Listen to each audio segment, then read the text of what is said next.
जब डेवलपमेंट्स हुई, डेवलपमेंट्स की वजह भारत के ज़ेर इंतज़ाम कश्मीर की यूनिवर्सिटियों और बाज़ कॉलेजों में दर्स व तदरीस का काम फरवरी के वस्त में बहाल हुआ था, जबकि हाई और हायर सेकेंडरी स्कूल 1 मार्च को और मिडिल स्कूल 8 मार्च को खोल दिए गए थे। अब प्राइमरी सतह के स्कूल भी खुल रहे हैं, लेकिन कई वालिदैन अपने बच्चों को वापस स्कूल भेजने से कतरा रहे हैं। क्योंकि मेरे 2 बच्चे हैं तो मैं सोचने पे मजबूर होता हूँ कि स्कूल भेजूँ न भेजूँ।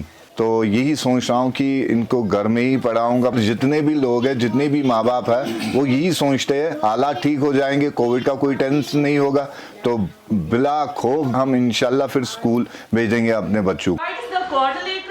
लेकिन टीचर्स का कहना है कि अगरचे कोरोना वायरस का खतरा अब भी मंडला रहा है, बच्चों को ज़रूरी एहतियाती तदाबीर के बाद स्कूल भेजना महफूज और उनके तालीमी मुस्तकबिल के लिए ज़रूरी है। अगर हम उसी सिचुएशन के साथ रहते तो हमारा जो ये एजुकेशन सिस्टम है ये तो टोटली कोलैप्स हो रहा था।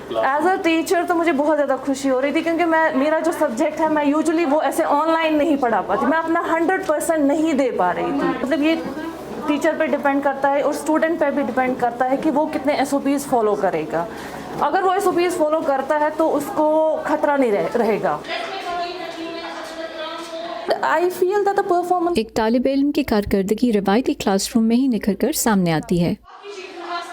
हमसे बात करने वाले तालिब इल्म तालीमी इदारों के खुलने पर खुश हैं। डर नहीं था, क्योंकि पता था कि मास्क होंगे, सैनिटाइज़र होंगे और टेम्परेचर भी चेक किया जाता है और सोशल डिस्टेंसिंग भी होती है, तो कोई डर नहीं था। घर वालों ने भी बोला कि आप जा सकते हैं।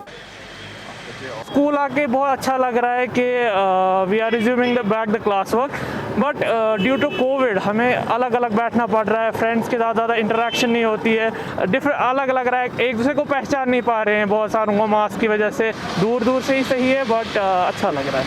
लेकिन हालिया दिनों में वादी कश्मीर में कोरोना वायरस के मुस्बत केसेस में एक बार फिर इजाफा देखने को मिला। मुतासिरीन में चंद तालीमी इदारों के असातिज़ा, नॉन टीचिंग स्टाफ और कम से कम एक स्कूल का तालिब इल्म भी शामिल हैं, जिसके बाद 3 स्कूलों और एक कॉलेज को बंद कर दिया गया। इधर सरताज अहमद जैसे वालिदैन का कहना है कि छोटे बच्चों से ये तवक्को करना कि वो एहतियाती तदाबीर पर पूरी तरह अमल करेंगे बेफ़ायदा होगा, इसलिए वो उन्हें घर पर ही पढ़ाने को तरजीह देंगे। ज़ुबैर डार के साथ Yusuf Jameel, voice of America, Srinagar.